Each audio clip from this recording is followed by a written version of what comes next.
Oi, eu sou a Ana. Oi, eu sou a Lili. Esse é o Imigrantes, um podcast que conta histórias incríveis de pessoas pelo mundo. Carla Ruaro, que prazer hoje conversar com você. Gente, a Carla tem um projeto maravilhoso.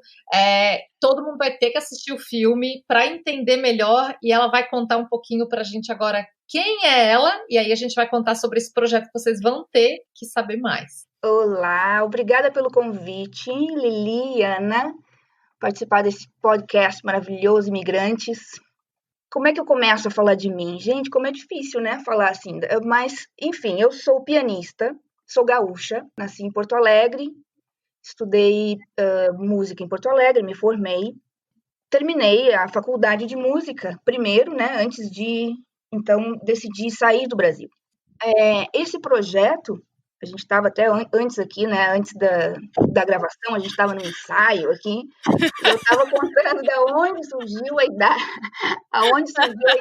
desse projeto. Um cafezinho, aquela coisa, e aí a gente começa. Exatamente, tem que ter, os bastidores, né? Que não vão pro ar, né? Não vão pro ar. Mas a gente estava aqui nos bastidores, conversando, enfim, elas, né, vocês estavam me perguntando aonde que essa ideia começou desse projeto. Então, só para situar mais ou menos o que é o projeto, né? O projeto chama Raízes, um piano na Amazônia. Foi um projeto com uma proposta artística e social de levar um piano de barco às comunidades ribeirinhas da Amazônia. Não só um instrumento que eles nunca tinham visto antes, mas também a música de compositores locais contemporâneos, inspirados na natureza amazônica, que também essas comunidades nunca tiveram contato antes, não sabiam que eles próprios eram inspiração para a música desses compositores. Então, essa foi a proposta desse projeto. Esse projeto nasceu, a ideia de um longo trabalho, né, que eu vim a fazer em Londres, logo que cheguei em Londres, em 2004. Então, saí de Porto Alegre, me formei, né? Saí de Porto Alegre e vim para Londres.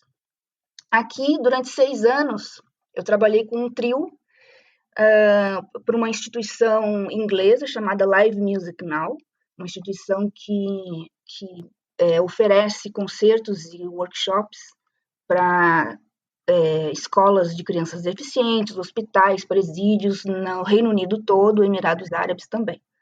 Então, durante 6 anos, a gente apresentou música brasileira e incluindo nesse repertório música da Amazônia.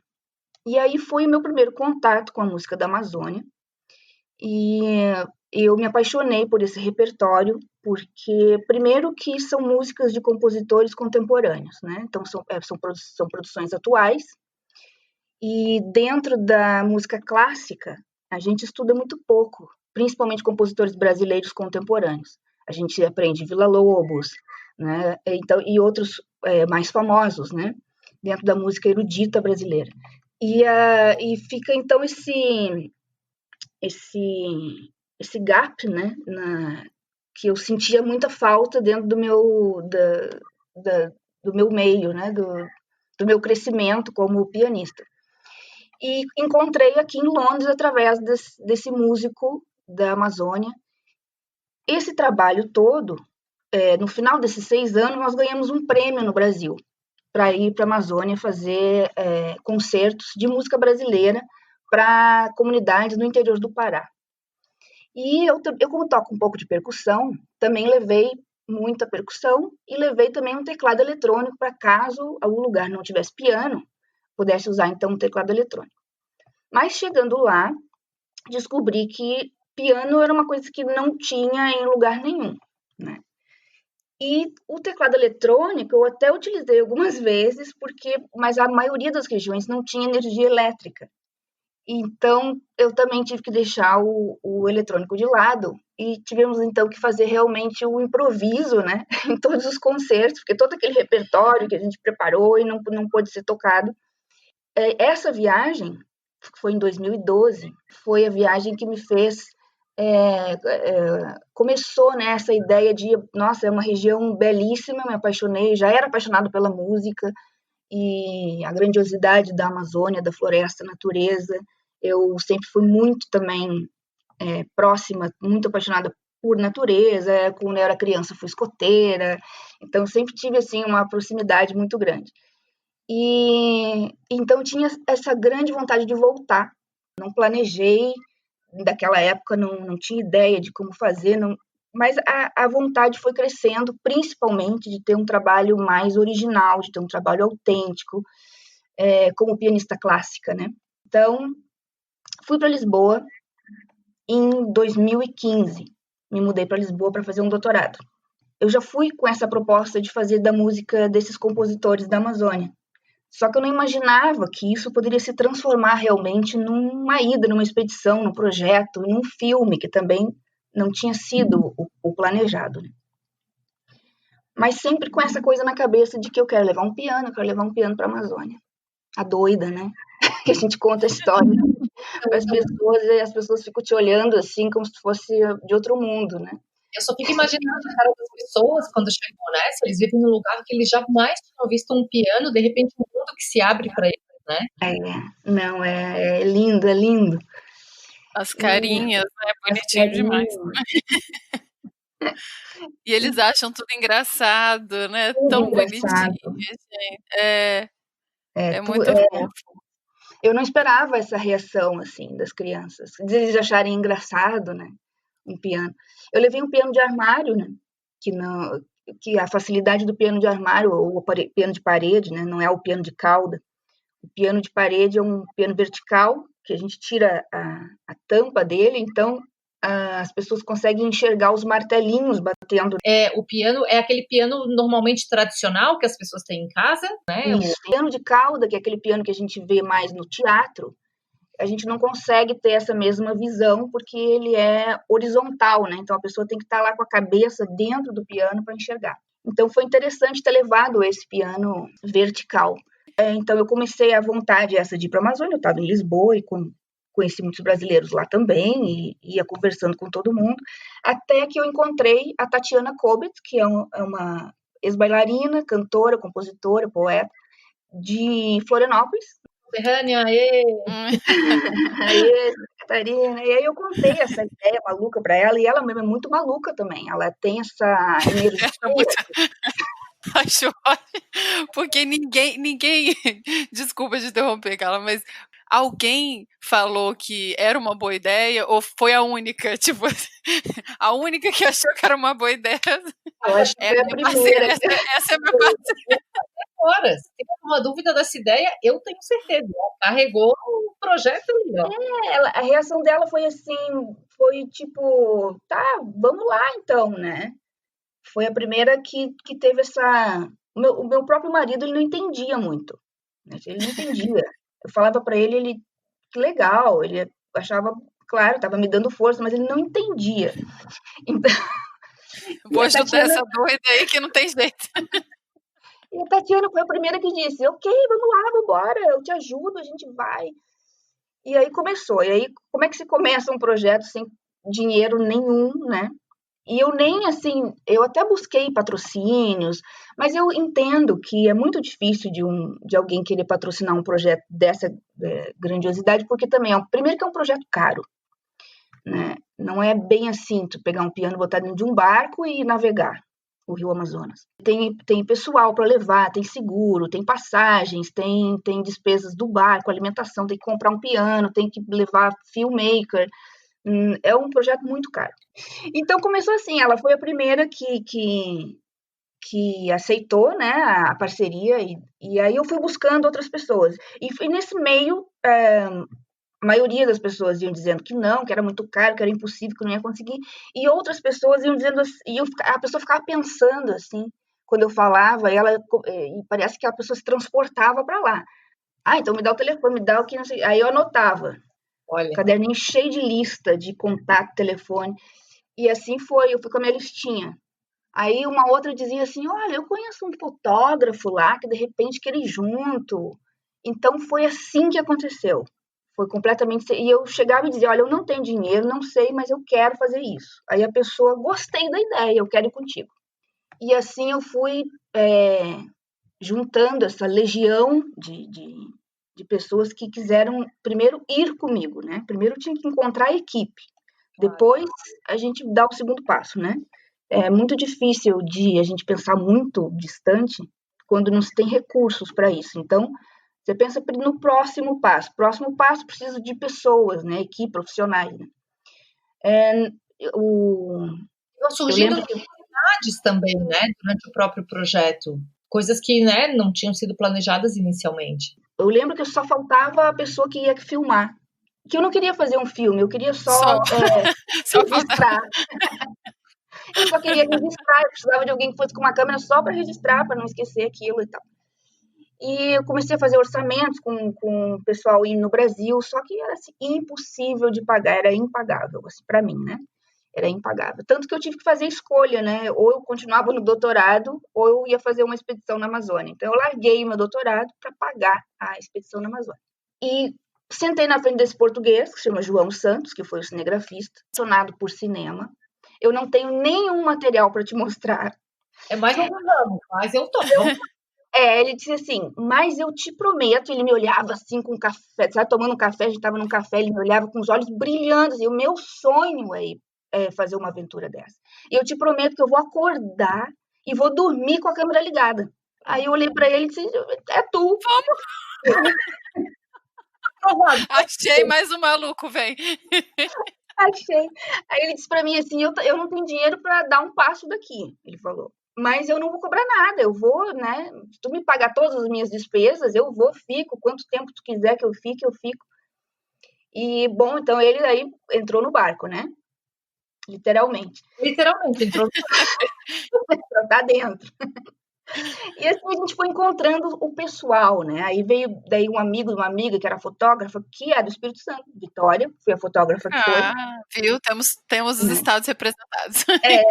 Representada, a Pamela Herpio, que não conhecia ela pessoalmente, a gente se comunicou também por internet e tal, ela disse, olha, eu vou junto, né, também, porque eu quero fazer parte dessa expedição, também foi sem custo nenhum, e ela também pagou as despesas dela, assim, graças a Deus, porque o orçamento realmente, a gente fez um crowdfunding, né, um financiamento coletivo, mas na época eu consegui apenas pagar as despesas de passagem aérea. Foi a única coisa que eu consegui pagar com a campanha, né? Aí então o que vinha, o que precisamos depois disso? Bom, temos a equipe, né? E agora então eu preciso de um piano. Né? E eu lá em Lisboa pensando, bom, já olhando na OLX, onde é que eu vou comprar um piano, né? Encontrei um piano e pedi para um amigo entrar em contato, né? Eu tinha bastante amigos em Belém do Pará. E comprei de um pastor de uma igreja. Paguei, né? Fiz tudo certinho e um amigo meu recebeu o piano. Quando ele recebeu o piano, ele me ligou. E ele disse assim, Carla, esse piano está cheio de cupim e ele vai desmoronar a qualquer momento. Esse piano não pode mais sair aqui de casa. Aí eu Imagina entrar no barco. Eu liguei para o pastor e o pastor disse, já gastei o dinheiro. Poxa, não vai dar para devolver. Que ótimo. Gastou o dinheiro, louco para se livrar. Nem para doar o piano. Ai, Jesus, aí eu comecei a chorar, chorava. Aí e não era só isso que estava dando errado, assim. Eu vim alguns meses também negociando com um amigo que tinha um barco. Né? Ele tinha um barco em Santarém, que foi também um amigo de amigos, né? É um astrólogo que estava há poucos meses morando em Alter do Chão, lá em Santarém, no Pará. E ele aceitou a ideia, ele disse, não, vamos fazer no nosso barco, também sou parceiro do projeto, gostei muito da ideia, e meu barco está disponível para vocês virem para cá, botarem um piano dentro e vamos fazer essa trajetória. Ele que fez o roteiro, porque ele tinha uma ONG lá na região, já há muitos anos, e ele sabia direitinho onde ficavam as comunidades. Então, foi ele que deu a sugestão, vamos fazer aqui nessa região, nessas comunidades, e ele foi nos apresentando, é o dono desse barco, né? Se chama Paulo. Aí, bom, a gente já tinha o barco, e a gente tinha o piano, mas depois, no outro dia, não tinha mais, porque chegou todo, né? Não tinha mais acabou.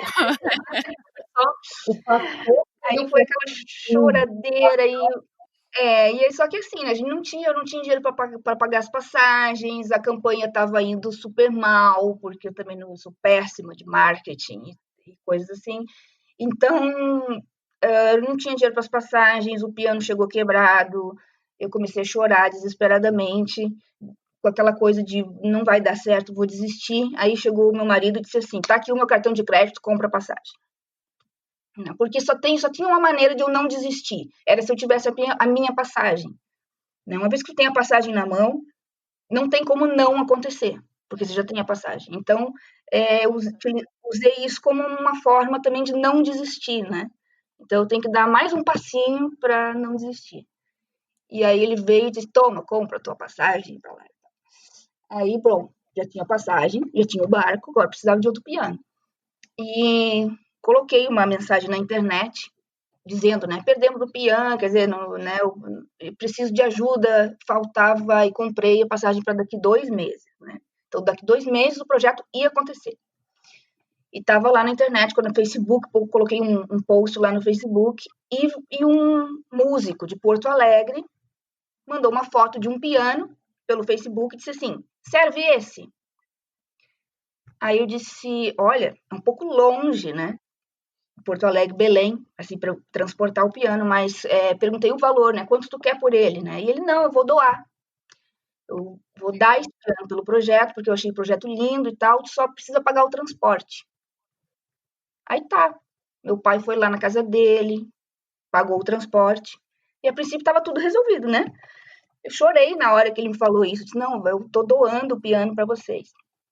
E bom, aí tá, então já estava tudo resolvido. Tínhamos o piano, tínhamos o barco, tinha a equipe, eu tinha conseguido fazer, pagar a passagem de todo mundo, seguro, equipamento, até o drone que foi emprestado, né? Foi com o drone de um amigo do João. Que temos imagens lindas, por sinal. Aí chegando lá em Belém, o piano não chegou, né? Eu cheguei lá uma semana antes. Oh, meu Deus. Vamos lá. Uma semana antes do barco partir. Cada hora uma surpresa. Vamos lá, aprendendo. Exatamente. Trabalhar com projetos sem financiamento, então. Não, e num lugar também distante, de difícil acesso, que é caro. Realmente tinha tudo para dar errado. Aí eu cheguei lá com uma semana de antecedência para partir com o piano, né, de Belém do Pará. Então, só para situar, né, o pessoal que está ouvindo, o piano estaria, né, em Belém do Pará. Eu tinha que transportar até Santarém, onde estava o nosso parceiro do barco, né? Essa travessia leva 3 dias de navio. Então, eu pegaria um navio de carga, né? Que, na verdade, ele transporta carga e pessoas. É um navio que transporta 900 pessoas. É um barco de linha que sai de Belém do Pará para Santarém. Leva 3 dias. Essa travessia, nós ganhamos a passagem. Eu, a Tatiana e o piano ganhamos a passagem para chegar até Santarém. Então, a gente está feliz da vida. Nossa, conseguimos a passagem, o cinegrafista e a fotógrafa, já mandei eles para direto lá para Santarém. Aí faltava uma semana para a gente pegar esse barco, essa primeira embarcação. É 1.300 quilômetros, né, de distância ali, entre Santarém e Belém. E o piano não chegava, e a pessoa me mandando, o menino que doou, me mandando e-mail, dizendo: não, tá tudo certo, é que deu um atraso, vai chegar e vai chegar. E assim, faltava 2 dias para a gente pegar o barco e o piano não chegou, e eu resolvi então ligar mesmo para a empresa, porque ele que tinha contratado a empresa de transporte. Eu liguei para a empresa e eles me disseram que não havia piano, nunca tinham visto. Como assim nunca tinha um piano? Não existe piano. Que piano, né? Gente. Então, assim, era um golpe, né? Foi um golpe, eu paguei pelo transporte, mas ele não tinha o piano, não existia o piano. Gente, então foi a segunda vez que não teve um piano. Primeiro o piano do Cupim, agora o piano que nunca chegou. Ou seja, estava ali 48 horas para a gente pegar a embarcação que a gente tinha ganho. Aí, mas a gente já tinha amigos em Belém dando aquele suporte e tal. E aí chegou um amigo para mim e disse: olha, Carla, eu tenho um piano lá em casa. Leva o meu piano, mas traz de volta. Ele dizia, né? Aí só que eu ficava pensando, gente, eu falei pra ele, mas esse piano, sei lá, pode ser que caia no rio, eu não tenho a mínima ideia que vai acontecer com um piano desse, entendeu? E também fazia parte do projeto eu doar o piano, né? Porque eu tinha essa coisa, eu não posso apresentar um piano para pessoas, comunidades que nunca viram, depois, pessoal, tô levando embora, né? Vamos nos despedir. Não, eu queria deixar o piano lá. Mas, claro que com 48 horas antes de pegar o barco, eu não tinha muita escolha, né? Então, eu aceitei o piano do amigo, o Rafael. Aí, contando essa história para o afinador tinha um piano para vender. Aí, então, assim, salvou a pátria o piano do afinador, que daí, eu, claro, também chorei na frente do afinador. Você tem que fazer pela metade do preço, tem que fazer pela metade do preço. E aí ele fez pela metade do preço e eu levei o piano. Ainda te deu umas aulas, né? E me deu umas aulas. De Me deu umas aulas de afinação, me deu a ferramenta que afina, né? E me deu o banco do piano também, que ele me emprestou o banco do piano que eu perdi depois. O banco se perdeu, o banco do piano não devolvi. Piano, leva piano, enfim, ele tem que ser afinado, né? O piano ele desafina sozinho, então é outra coisa, outra prática ali que tem que aprender para fazer parte. Exatamente, é outra profissão, né? O afinador de piano. Descobri, quer dizer, descobri não, já sabia, né? Mas descobri na prática que não dá. O pianista precisa de muitos anos para conseguir afinar um piano. Mas consegui manter, assim, mais ou menos, não tão completamente desafinado, né? Consegui manter um pouco dele, porque muita umidade, muito balanço do barco, era claro que eu precisava de um afinador junto, né? Nessa viagem. Mas a gente faz o que pode, né? Então, aí embarcamos com esse piano, né? A princípio estava tudo certo. Agora tem piano, temos barco e vamos embora. No dia, antes da gente embarcar esse piano, o dono do barco, lá de Santarém, me liga, dizendo, olha, Carla, o motor do barco quebrou e eu preciso de tanto para consertar o motor. Se tu não me enviar esse dinheiro, nosso barco não vai poder fazer. E eu já não tinha mais dinheiro. Eu já tinha comprado piano, eu já não tinha mais como pagar motor de barco e tal. Só que isso foi assim, realmente umas 2 horas antes da gente embarcar. Então, e depois que tu embarca nesse Amazon Star, que chama o nome do navio, você perde, não tem mais conexão de internet nem telefone. Você fica 3 dias sem conexão com o mundo. Então, assim, como ele me ligou 2 horas antes de embarcar, eu não pude fazer nada, né? Eu falei para ele, olha, não sei o que vai acontecer, a gente está embarcando e pronto, aí a gente conversa. Né? Estávamos eu e a Tatiana. A gente também não tinha ideia da região, das dificuldades, 2 mulheres naquela embarcação com 900 pessoas, uma embarcação dos infernos, assim mesmo. Um negócio assim, absurdo. Muito roubo, né? Eles têm redários, né? Então é lindo, assim, até eu tirei muitas fotos bonitas, porque fica aquele colorido de redes, né? Mas à noite dá roubo nas redes, então é um negócio punk. Aí a gente naquele barco, sem conexão nenhuma, morrendo de medo, né? Tipo, que agora? A gente não tem dinheiro, somos mulheres, estamos nós aqui com piano. E conhecemos uma menina nessa embarcação, chamada Joana. No filme ela aparece, né? Aparece ela foi com a gente na expedição, mas eu não conto a história dela no filme. Então a gente estava lá nesse impasse, nessa embarcação, e conhecemos a Joana, uma franco-brasileira. Ela estava viajando sozinha, uma menina jovem, bonita, viajando sozinha. Falava mal assim português, com bastante dificuldade. E a gente perguntou, né, o que ela estava fazendo ali, né? Naquele meio do nada. E ela disse, olha, eu perdi o meu marido num acidente há 2 meses atrás. Nós íamos nos casar na França e ele morreu. Ele fazia esporte radical e morreu num acidente. E eu perdi o rumo. E eu tô aqui nesse navio, não sei para onde eu tô indo, não sei quando eu vou voltar. Não sei, tô aqui, vim para cá.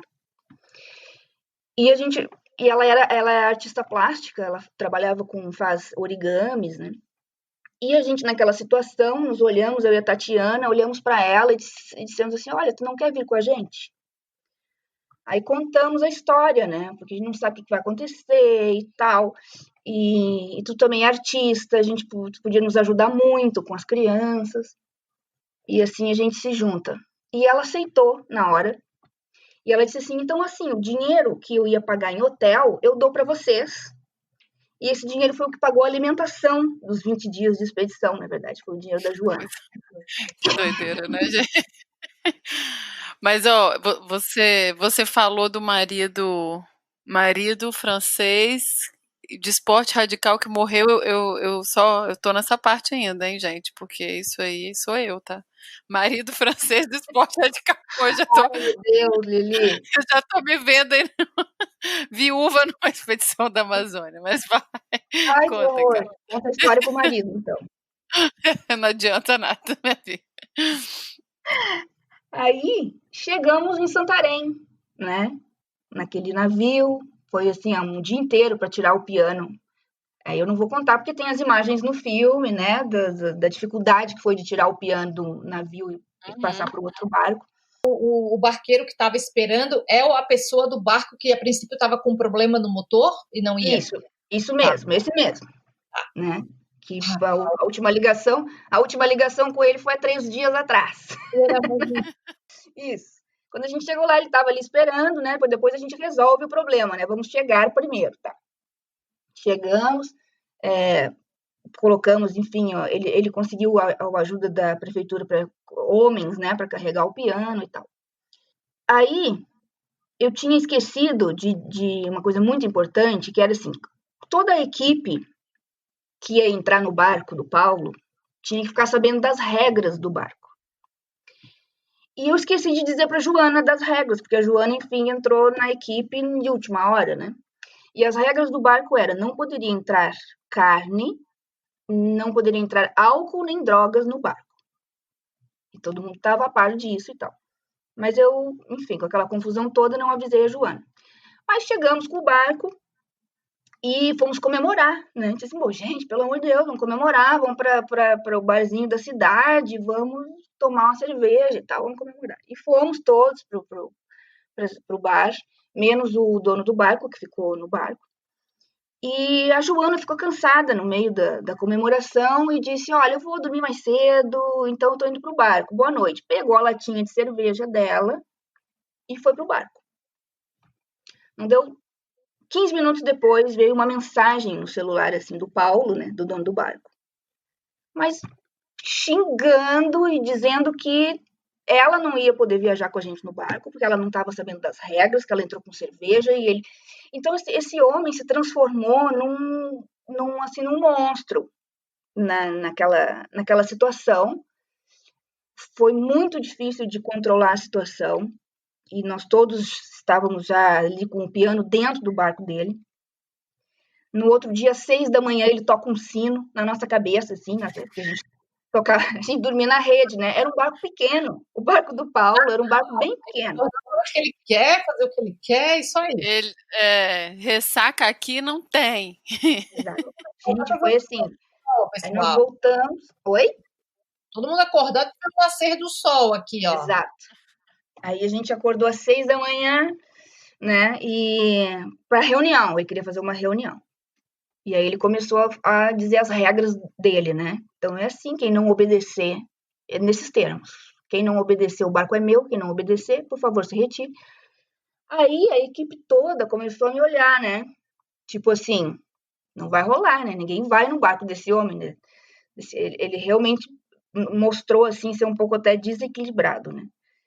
E aí, para contornar, para não deixar ele nervoso naquela reunião, eu concordei com tudo que ele falou. Então, claro, com certeza, o senhor tem razão, o barco é seu e tal. Então tá tudo combinado, né? Então a gente vai sair daqui, vamos agora passar no mercado para fazer as compras, porque no outro dia a gente já sairia em expedição.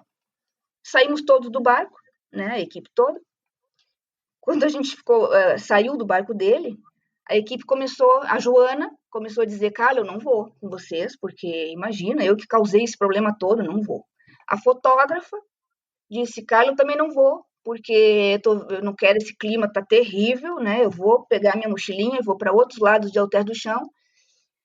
O João, que era português, estava olhando para os passarinhos na Amazônia. Ele não fazia diferença nenhuma, ele estava ali deslumbrado com aquela floresta. E aí eu falei assim, gente, ninguém vai a lugar nenhum, sabe o que vocês vão fazer? Vocês vão para um cafezinho ali na esquina e fiquem ali naquele café e vocês esperem por mim.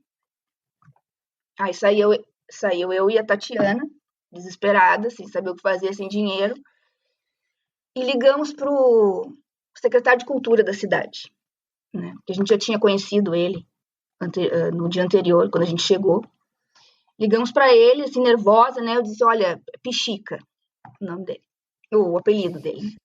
Pichica é assim, a gente está com um grande problema, a gente precisa de ajuda, eu não sei o que fazer. A gente precisa encontrar contigo agora, num domingo. Ele disse, Carla, agora no momento eu não posso, eu só posso te encontrar ao meio-dia, mas eu tô vendo que vocês estão tão nervosos que eu vou mandar meus homens aí, bem assim. Vou mandar meus homens aí buscar vocês de carro e vocês explicam para ele quais os problemas que vocês têm e ao meio-dia vocês me encontram. Aí ele mandou um carro com duas pessoas e tal, e a gente comentou, né, com eles e comentamos que a gente não poderia ir com aquele barco, a gente precisava de outro barco.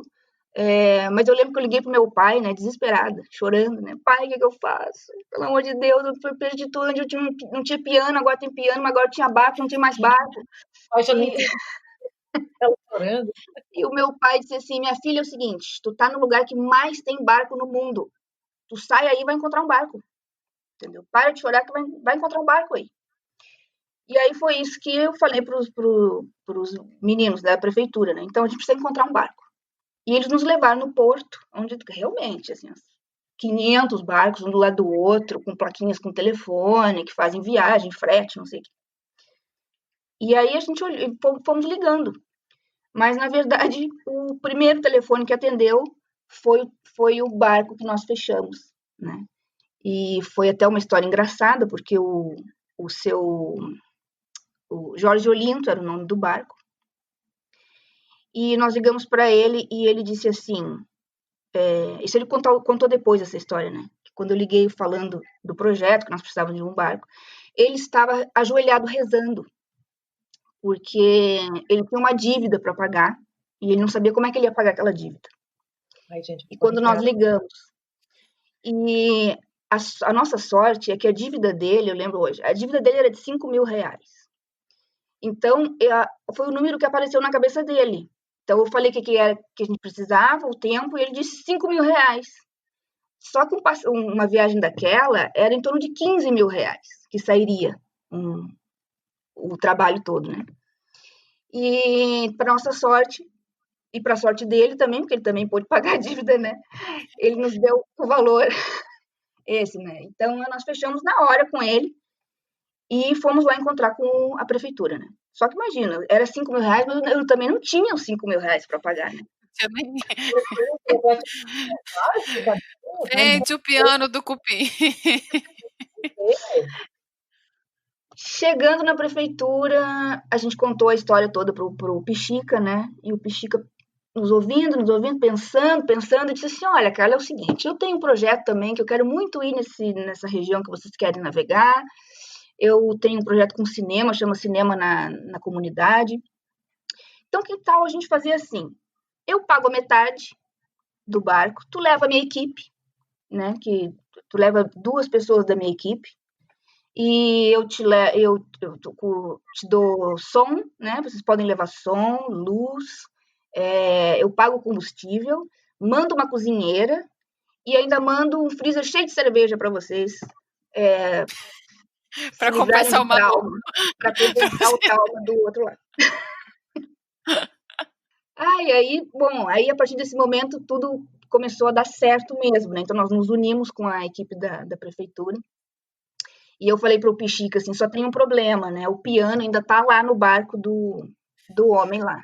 A gente precisa tirar o piano de lá. Aí ele pegou o telefone. Foi incrível.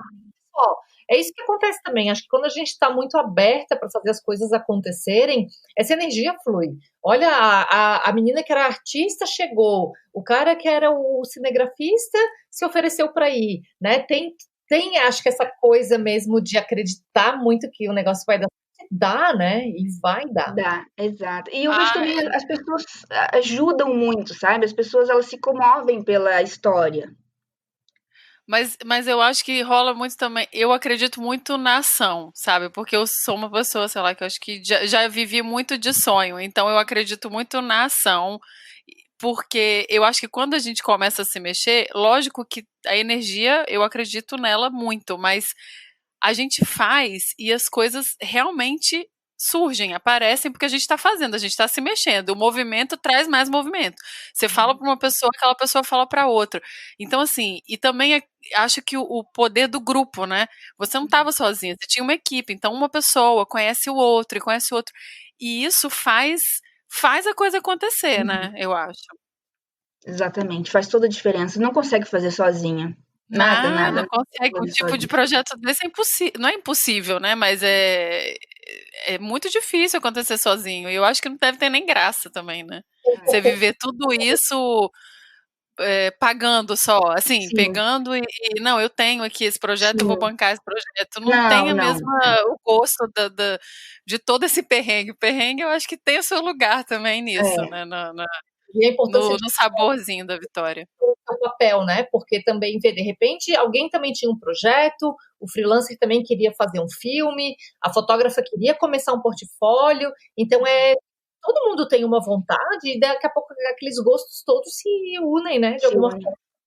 Eu acho que o universo, né? O universo trabalha, quando começa a largar a energia para o universo, eu acredito muito nessa sintonia. E eu estava dando uma palestra essa semana para uma turma de empreendedorismo, né? E uma menina ficou também comovida com a história. Ela disse assim: realmente, quando a gente caminha, os caminhos se abrem, né? Ela falou. E eu acho que é isso, né? Então você tem que caminhar, não interessa, não pense muito na frente, porque nada sai como planejado, nada. Uma coisa que eu aprendi também. A sua história tem muito disso, né? A gente estava falando antes da gravação e você falou muito de ser intuitiva e de seguir um pouco essa coisa de não programar tanto, o que eu não acho que significa ir à deriva. Eu acho que significa deixar o diferente e o novo entrar. Mas não significa que você não tá agindo, não tá fazendo, né? Mas fala um pouco dessas suas histórias de ir sem medo, né? De ter a coragem. Porque eu acho que, porque o imigrante, eu acho que a imigração tem muito disso, né, gente? Da gente ter a coragem de dar aquele passo que ninguém dá, ou de dar aquele passo que tá todo mundo falando que não vai dar certo, né? Como você estava falando da história do documentário que ninguém acreditou, que tava todo mundo achando que você era maluco. Eu acho que tem muito dessas coisas. Sim, desde o início foi assim, eu acho. Eu não me orgulho muito de dizer que eu não planejo muito bem as coisas, mas acaba que é assim, né? Minha vida foi sempre assim, por eu talvez ser muito inquieta também, e quando eu decido muito rápido também as coisas. Então, até meu irmão é engenheiro, né? Meu irmão queria muito sair do Brasil, ele já estava há muitos anos procurando emprego do Brasil, né, mandando currículo para empresas espanholas, para empresas na Austrália, e tava, eu já estava há 2, 3 anos e nada acontecia. Eu falei para ele: ô, Kleber, pega um avião e vai, né? E depois se vira lá, né? Eu não conheço ninguém que se arrependeu, mas ninguém. Não existe uma alma que dissesse: eu fui sem dinheiro, sem visto, sem passaporte, me arrependi. Não existe essa pessoa. A gente não vai ouvir dessa pessoa.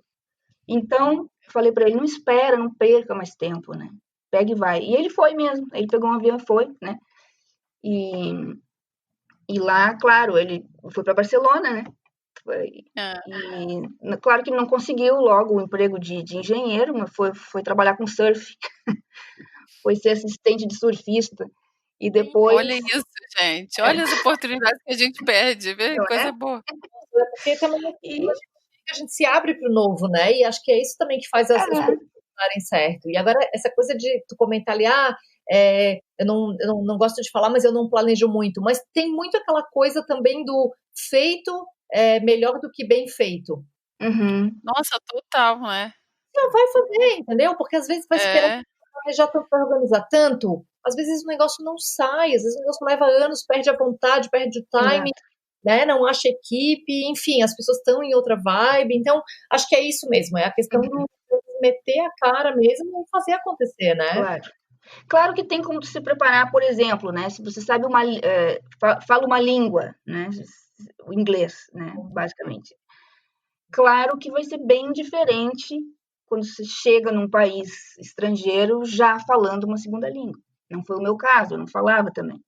A vida inteira estudei inglês e quando cheguei aqui vi que não tinha adiantado muita coisa. Quem então, nunca? Aí, claro, a gente pega empregos que não é da nossa área, enfim, mas a gente aprende muito também com a vida, até a respeitar outros empregos, né? Respeitar as pessoas, né? Não importa a classe de estudo, no caso, né? Então, sim, fui ser babá, fui ser garçonete, né? Mas tudo era divertido também naquela idade, né? Até não era tão jovem, eu vim com 28 anos, mas é tudo divertido, tu tá num país e se aprende muito. É porque a gente sofre também, é divertido, mas também a gente entra muito em depressão. Então, é um aprendizado, assim, que realmente não tem preço, você tem que vir para passar por isso, né? Também Mas acho que tem uma coisa não importante. há arrependimento nenhum, não. Acho que tem uma coisa importante nesse processo também, que assim, às vezes a pessoa é muito capacitada, mas ela não se sente confortável o suficiente para começar na área dela no país que ela chegou. Porque falta aquela adaptação, falta ela conhecer as pessoas, falta ela entender o funcionamento, né? Então, isso aí também não é um impeditivo, né? Não. Mas eu acho que também preparação é diferente de planejamento. Você pode estar preparada e não estar planejada. Com certeza. Não ter, por exemplo, eu fui para Londres despreparada e desplanejada. E eu acho que é um erro. Assim, não é um erro, foi ótimo, mas eu acho que facilita a vida. Isso que você falou, falar o idioma, saber de repente onde você vai morar, ter alguma noção de algumas coisas. Mas planejar é você saber a hora, o dia, onde você. Tudo, né? Você tem tudo, você tem o script todo montado. E isso não dá lugar para o novo, né? Então, tem muita gente que vai com tudo planejado, preparado e tudo mais. E tem gente que não, a maioria não, né? Eu acho. E eu acho que é isso aí. Preparado, falando idioma, é bom, né? Vai fazer você pular né, subir etapas, alguns né? degraus, algumas etapas que são aprendizado puro, mas são desnecessárias também em determinada fase da vida, tudo mais. Mas eu tenho amigos que foram já com um emprego, né, super legal, com tudo certo e tudo mais. Você pula várias etapas aí, né? Mas também eu acho que essa coragem de chegar, mesmo quando você recebe uma proposta de trabalho, por exemplo, e você fala, vou, sabe? Não, vou deixar tudo aqui, não tem problema, pego as coisas e vou. Isso aí é totalmente sem plano, né? Você vai sem plano. A única coisa que você sabe é que você vai mudar esse teu emprego, né? E essa coragem eu acho que faz toda a diferença pra gente começar daquele primeiro passo mesmo. E é porque é muito difícil, eu acho, para muita gente, não ter a visão do mais na frente, né? Tá, mas e como é que vai ser quando eu chegar? E como é que eu vou pagar as contas?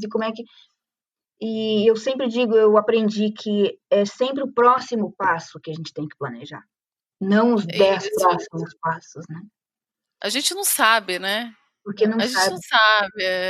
A gente nunca sabe. Até quando a gente acha que a gente sabe, a gente não sabe. E o que a gente estava conversando aqui antes era que a gente, antes de eu sair do Brasil, eu tinha muito. Até antes de eu sair de Londres, eu tinha muito uma ideia de que era para sempre. E isso me plantava os pés demais. Então eu pensava assim, é para sempre, né? Eu vou para Londres e é uma coisa que pode ser definitiva. Eu volto para o Brasil e vai ser uma coisa definitiva. Então esse desespero do definitivo, que a gente nunca sabe se vai ser definitivo, se vai ser, né? Na real, nada é. Então, isso faz a gente se segurar um pouco e não tomar aquele passo, né? De mudança, porque a gente acha que, eu não sei, eu não quero morar ali para sempre. Temos uma participação especial. Ana, vou te falar, hein? Olha. Fiquei procurando o microfone aqui, mas eu vi que já estava no seu microfone. Eu falei, não sei onde estou. Olha, vou te falar, vou contar para quem não está vendo, Ana acabou de receber um jantar com uma mesa. Ninguém aqui chegou para me dar comida nenhuma. Eu tô com fome já, mas não recebi. Olha isso. Oh, meu Deus. Não se faz isso, hein, Ana? Multiplica. Eu não tenho escalador francês, mas eu tenho um chefe francês, tá bom, né? Tá ótimo. Eu não ganho nada com escalada, eu só fico com medo, meu bem. Vai falhar depois, porque olha, filha, não tá fácil não. Tá. Mas isso, fala, Carla. A gente tá dando volta. Eu nem deixei você terminar essa história do piano, porque quem quiser vai ter que ver o filme. Tem que ver o filme. Mas essas histórias não estão no filme. Então, Carla, agora é aquela hora dos quadros, que a gente vai te pedir para contar umas histórias interessantes e a gente também entra nesse jogo, né? A gente conta histórias também, porque imigrante tem muita história para contar.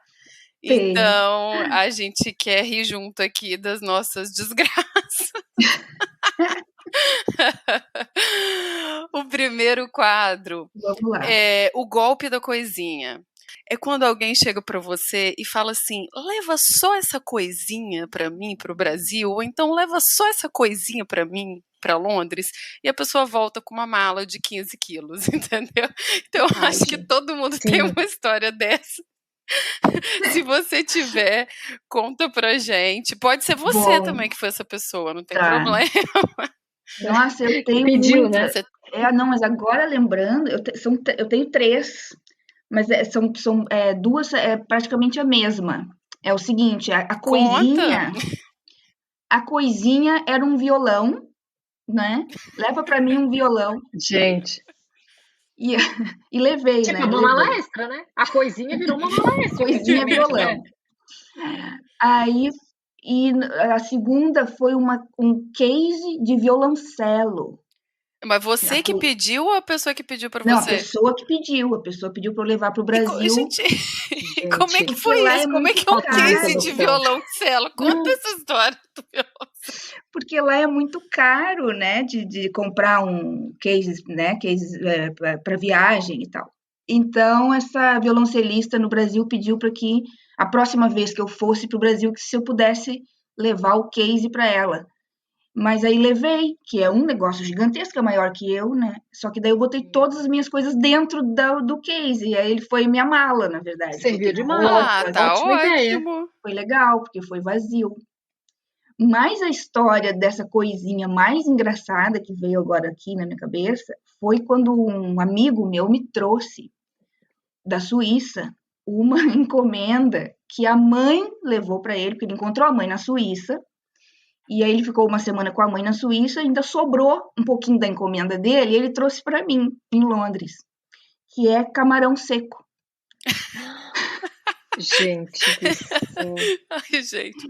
Enrolado no jornal, vindo diretamente da feira lá de Belém do Pará. Minha nossa! Do Ver o Peso, veio o camarãozinho enrolado no jornal. Só que ela trouxe muita coisa, ela trouxe maniçoba, ela trouxe tudo comida pronta dentro da mala. E passou. E ele disse que comeu tudo e só sobrou o camarão seco e ele ficou com pena de jogar fora e me trouxe. Ai, Mas aí foi só gente. chegar aqui que eu joguei fora o camarão seco, tu acha? Imagina, Mas, só mas viajou, né? camarão seco não tem problema não, tá? Olha aquela, Ai, pois que é. claramente faz contrabando Ou faz, de comida. faz como um meme que eu vi essa semana, que alguém comentou assim, ó, no vídeo. Viu, ó, esse aqui é você na fila do aeroporto esperando a sua mala. Alguém levou caranguejo vivo e a mala e naquela esteira só tinha caranguejo, gente. O que era Ai, Meu aquilo? Deus. Socorro! E a pessoa lá desesperada, porque a mala abriu, ela esperando a mala, e aí eu vi que era a mala dela, né? E assim ficou, olha. Mas um camarão sequinho realmente, né? Não vai fazer Aí eu não tanta tive diferença. coragem, porque eu sou lá do sul, nunca vi camarão seco na minha vida. Eu também nunca tinha Ah, visto. eu tenho aqui em casa, gente. Pad Thai tem camarão seco. Essas comidas Gente, tailandesas todas têm camarão seco. É eu uma. pensei que aquilo estava podre e tal. Não, não, é Jesus. seco. Ele ficou no sol já. Então tá, da próxima vez então a gente pega e manda pra Eli. Já Pode mandamos para mandar, Barcelona, gente. camarão Pode seco aí, mandar. ó. Como mesmo, tem aqui. Ah, e eu lembrei, agora você falou, eu lembrei de uma história. A avó do meu ex-marido, que a Carla conhece, ela, gente, ela, assim, é muito exagerada. A família dele é muito exagerada, muito querida. E aí, eles sabiam que ele gostava do chocolate Garoto, que quase ninguém sabe, mas a fábrica de chocolate Garoto está em Vitória. Né, em Vila Velha, na Verdade. verdade, em Vila Velha, no Vila Espírito Velha. Santo. E aí, ele gostava de alguns chocolates de lá, e a avó dele comprou, tipo, uns 15 quilos de chocolate. Aí a gente teve que, assim, comer durante a nossa estadia lá, e trouxe um outro tanto, né, um monte de barra de chocolate. Só que, pra gente não ficar naquela história de comer desesperadamente o chocolate, eu meio que escondi da gente o chocolate e coloquei atrás, assim, eu não tinha armário, eu tinha um cabideiro desse aberto de roupa, assim, bem grande, tipo de loja, assim. Então eu coloquei no fundo, assim, né? E todo mundo sabe que em Londres tem um problema muito sério de rato. Os ratos entram, Ai, ratinho Nossa, pequenininho tem. entram dentro da casa. E Ai, nesse chocolate tinha castanha de caju. Era o opereta, era a barra do opereta. O que aconteceu?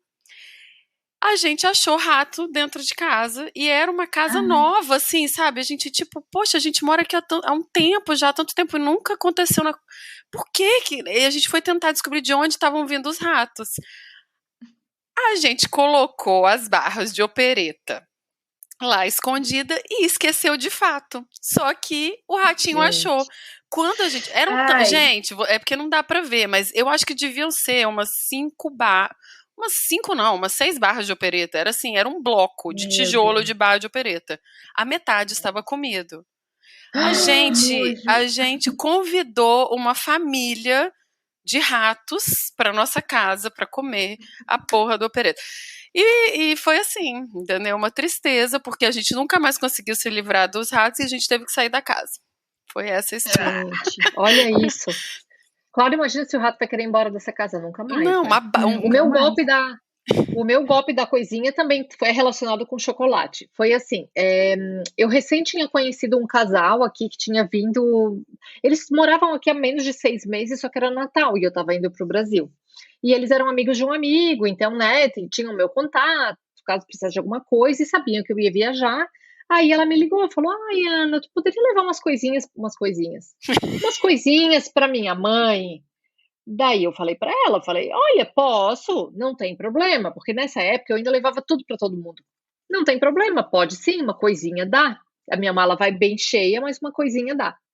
Chega ela na minha casa com uma sacola, mas assim, a sacola era pesada. Necessaire, roupa, boné para o pai, não sei o que para o sobrinho, não sei o que para a mãe, e assim, um monte de coisa, né? Um monte. E aí eu falei para ela, falei: "Olha, vou tentar levar o máximo que eu conseguir, o que eu não conseguir, eu não posso te prometer, eu te devolvo depois, né? Vou ter que fechar a mala e pesar para ver se dá". Aí tudo bem, ela foi embora, passou, daqui a pouco ela me manda uma mensagem. Ai, Ana, então assim, ó, e a minha viagem era tipo amanhã de manhã, né?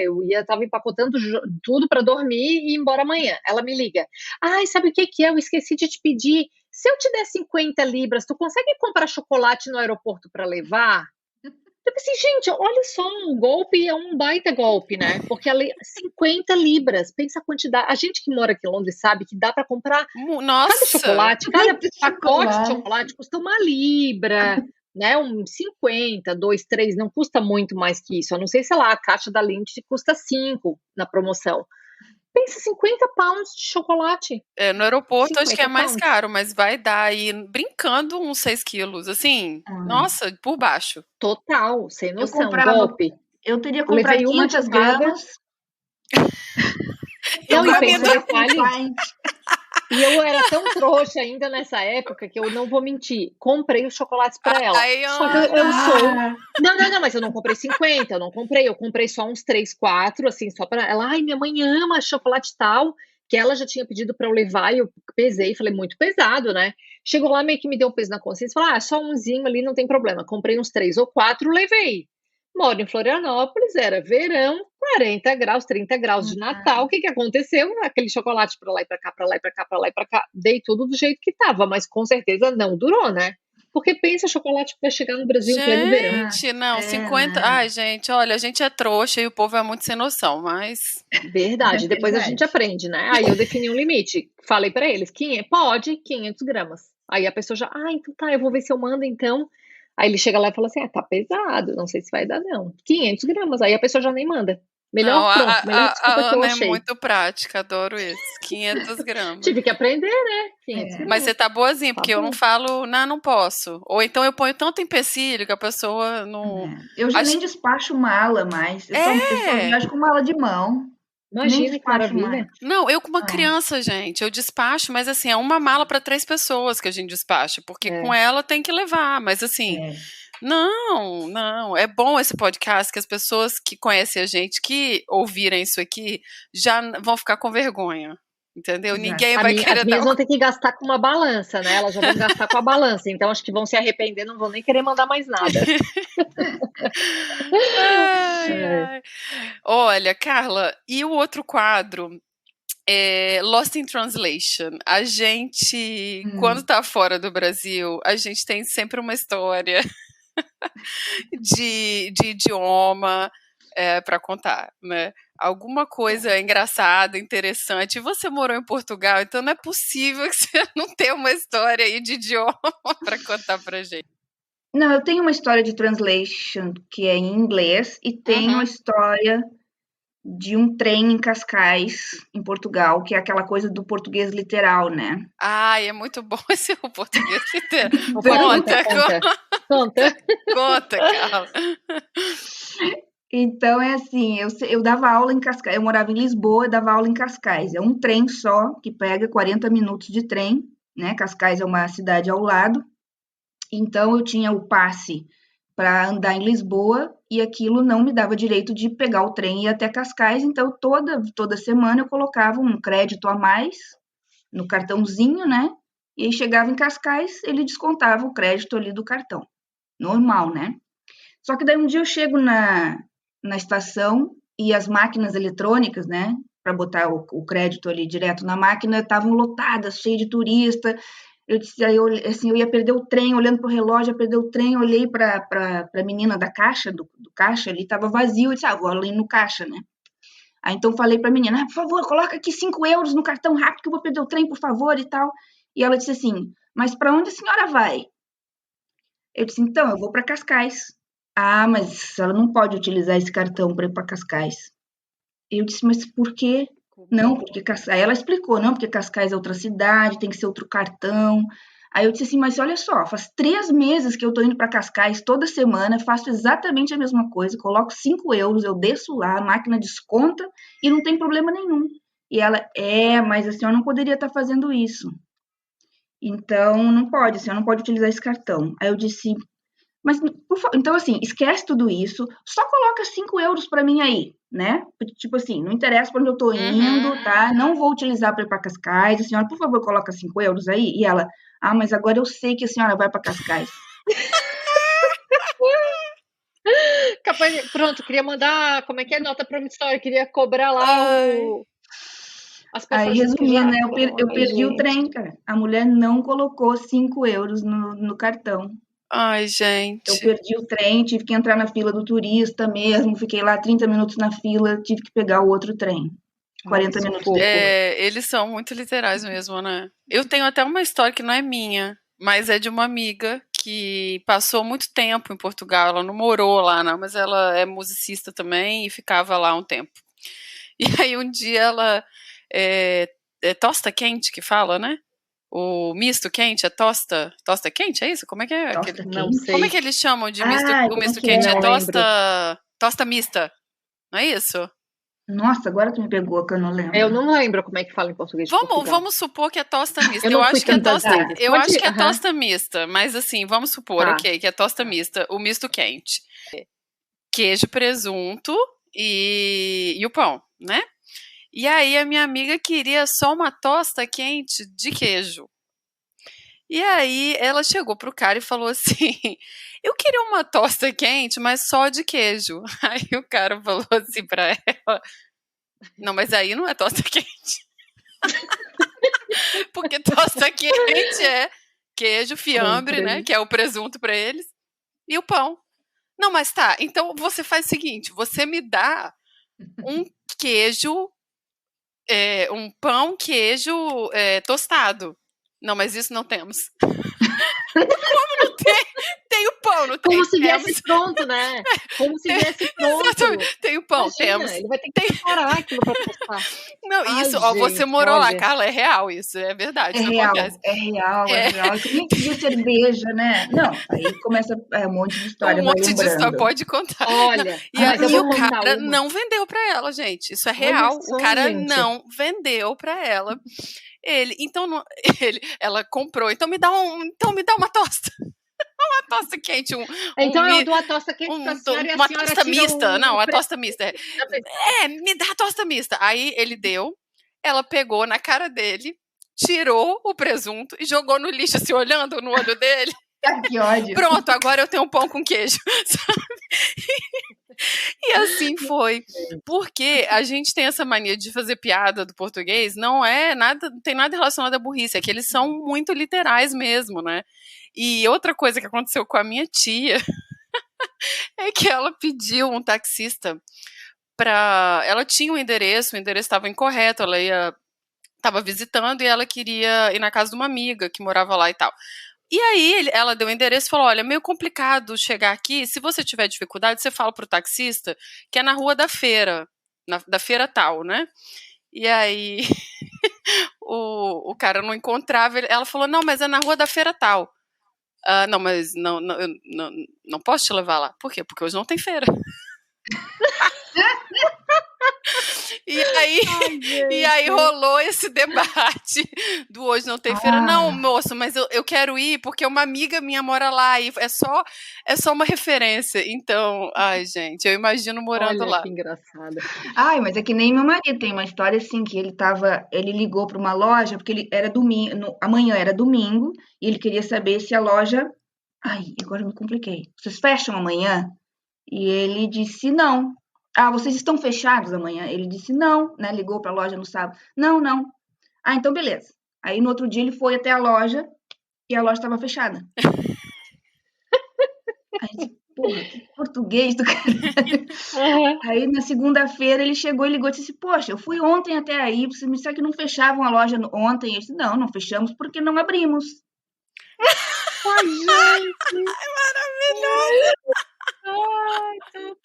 Nós não fechamos no domingo porque não abrimos no domingo, então é tipo óbvio. E será que eles dão risada da gente também? Será que o português dá risada do nosso jeito também? Tem alguma coisa que a gente faz que é engraçado pra eles também?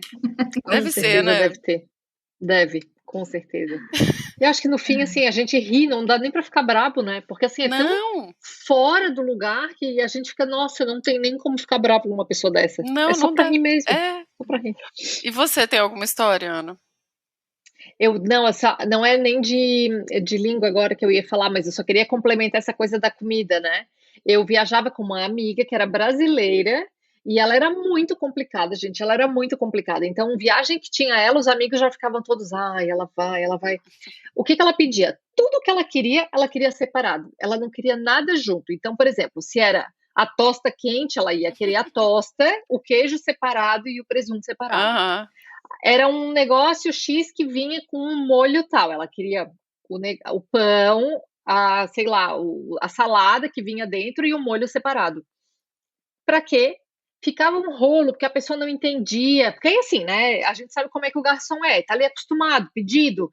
Quando a gente começa a pedir muita coisa diferente, eles se enrolam, vem Uhum. errado. Aí a pessoa se perde, não tem mais jeito de acertar. Ela pedia tudo separado para pegar e juntar depois. E a gente ficava, meu Deus, né? Pra quê? Pra quê? Era só para incomodar. Mas era isso, era da comida, não era nem questão de língua, não. Não lembro agora de alguma coisa assim de também, língua. acho que deve ser a mesma amiga. Ai, Olha. gente, todo mundo tem uma amiga assim, se não tem é você.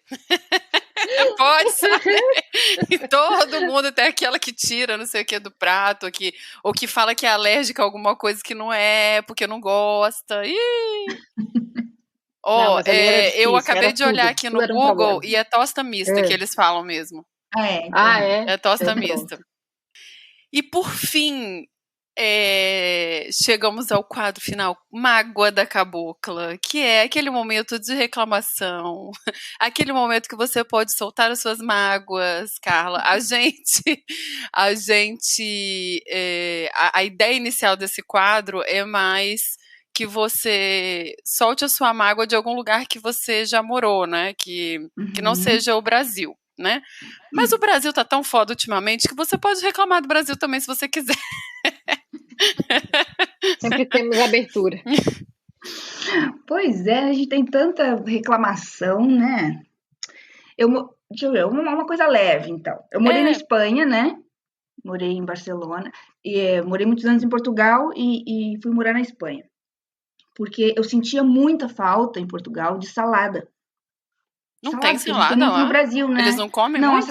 a salada em Portugal é tomate e cebola. E acho que Cortadinha só e para alface. decorar, né? Acho que meio que vem para decorar também o prato, assim, não é que venha um prato de salada, né? Exato, não tem, assim, não tem muito, não tem. A gente tá A acostumado com salada salada verde, você fala? tudo que é tipo de saladas, né? A gente tem no Brasil muita salada tropical, que vem com frutas, que vem com muito legume, enfim. E eu tava assim, louca, nossa, vou chegar na Espanha, porque é Mediterrâneo, né? De morar em Barcelona. Nossa, lá deve ser uma comida maravilhosa, assim. E aí me decepcionei quando cheguei na Espanha, que foi uma das coisas que me decepcionei. Sério? Foi a comida, porque a salada não tem salada também.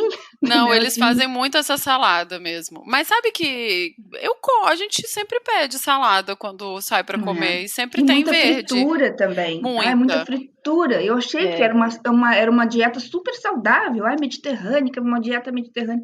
Que nada, menina, só fritura. Tem, Só é fritura. verdade. Isso eu fiquei impressionada também quando eu fui para lá. É verdade, então, essa gente. é a minha reclamação. Deviam fazer menos fritura. Poxa, tá ali na frente do mar, né? Comer um peixinho. Não, eles comem peixinho frito. Peixinho frito. A gente tem essa impressão mesmo. É. Essa é uma mágoa boa. Comida na Espanha é tudo frito mesmo. Bom, comida da Inglaterra também não é muito diferente, né? Não. Vamos combinar que o menu daqui não é lá mil maravilhas, né? Nada muito saudável também. A gente se acostuma, né? Aqui a gente já sabe, né? Aqui a gente já vem sabendo que o negócio é ruim mesmo, de comida. A minha mágoa é essa, assim, que, por exemplo, às vezes dá uma fome no meio do dia, mas a gente não quer nem almoçar e nem jantar, não quer comer comida de pub. Assim, quero passar no lugar, pegar uma coisinha para comer. Essa coisinha para comer não existe, assim, não existe uma coisa saudável, né? A gente não tem uma opção, como no Brasil tem milhões de coisas, integrais, salada de fruta, até um pão de queijo, que é uma coisa um pouco mais simples. Aqui não existe essa opção, né? Não. Eu vou defender um pouquinho a Espanha, posso? Porque olha só. Claro, vai lá. Não, porque a gente sempre pede mas salada tá fora do quando quadro, a gente hein? vai. O quadro não é esse. O quadro não é esse. Não é. Eu vou. Ai, mas a bola é minha, eu posso fazer o que eu quiser.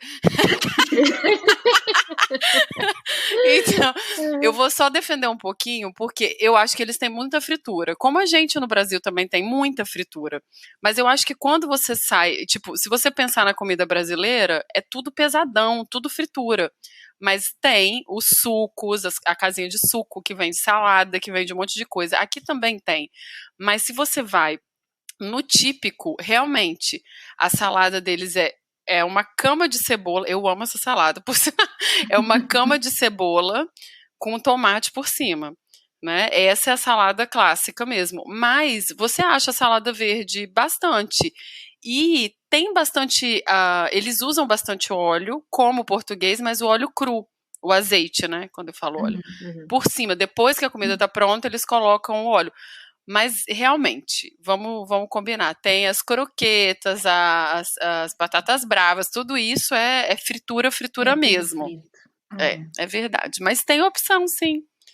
Sem falar que essa friturazinha na beira da praia é caríssima. É cara. Na beira da praia é cara mesmo. Ai, que saco. Não, Barcelona é uma cidade cara. É. E essa é a minha mágoa. Se é pra ter alguma, assim, gente, ou vocês aumentam o salário em Barcelona, ou abaixam os preços. Os dois juntos não tá dando mais. Chega. Porque vai pra beira da praia, dá aquela vontadinha, né? De tomar uma cervejinha com peixinho e tal. E nossa, chega sonhando. Não, a gente faz isso. Caro. Só que assim, e eu tenho uma vida super privilegiada. O meu salário é metade do que era em Londres. Eu nem sei se eu já fiz essa mágoa. É capaz de eu já ter reclamado isso já em algum episódio. Eu vou repetir isso, mas os nossos salários, meu e do meu marido, são assim, até um pouco acima da média, sabe? Aqui. E mesmo assim, não dá, é muito cara a cidade para os salários, entendeu? Então, a gente vê assim que as pessoas que vivem muito bem aqui em Barcelona, elas trabalham remotamente para outras empresas que estão fora da Espanha. E assim elas conseguem viver bem, entendeu? Ou elas têm um emprego num mercado muito específico, tipo de tecnologia e tudo mais, que paga bem. Ou é rico, é herdeiro mesmo. Porque senão é difícil. Existem. Ou existe um monte. O Vansan só tem amigo assim.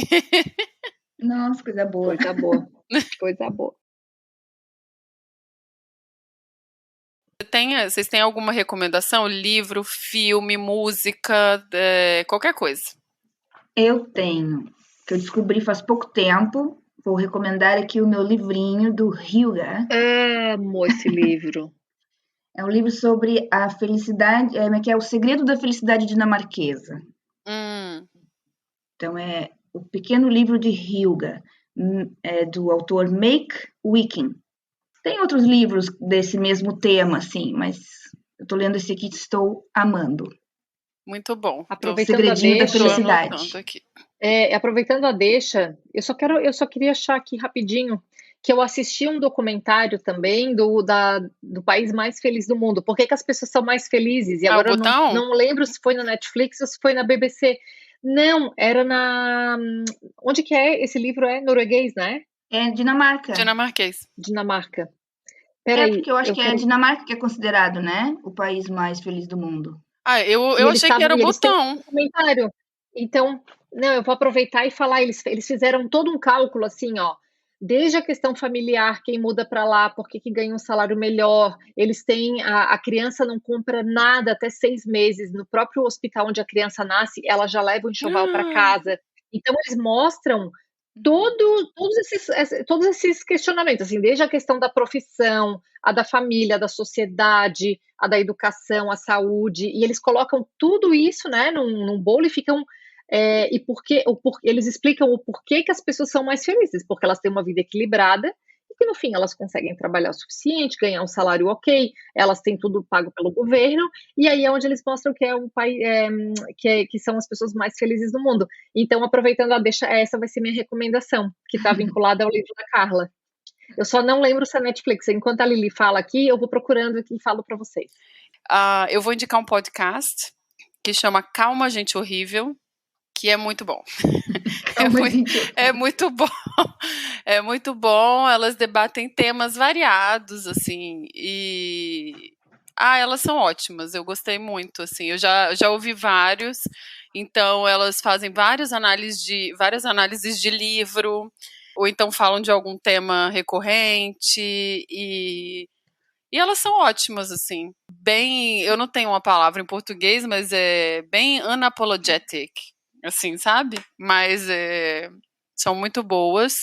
E eu acabei de ler um livro que tá todo mundo falando, então é chovendo molhado, vai, que eu adoro dar essas dicas que todo mundo dá. Mas eu acabei de ler Torto Arado, e é maravilhoso, gente. Gente, tô louca pra ler esse livro. É maravilhoso. Eu tenho muita dificuldade na leitura. Muita. Eu me acho disléxica, eu preciso de um laudo que me diga isso, mas eu tenho muitos indícios de dislexia. Então a leitura para mim é muito difícil, sobretudo a leitura da ficção, porque a leitura da ficção ela tem uma linha do tempo. Não, mas aí como agora eu estou estudando para escrever um livro de autoficção, eu preciso ler ficção, né, gente? E aí eu achei que era bom ler esse, e o livro me pegou assim. Sabe quando você é arrebatada por um livro? Eu fui arrebatada por esse livro. Ai, que bom. É tão bom, né? Livro assim, que realmente puxa, que deixa a gente amarrado até o final da história. Aproveita e dá uma recomendação. Como comprar livro brasileiro em Barcelona? Eu tenho Kindle, tá? Ah, certo. E aí, a dica que eu tenho talvez não seja muito interessante. Vou dar outra dica, então, de livro. Eu compro no Amazon, que, gente, não é o melhor lugar para...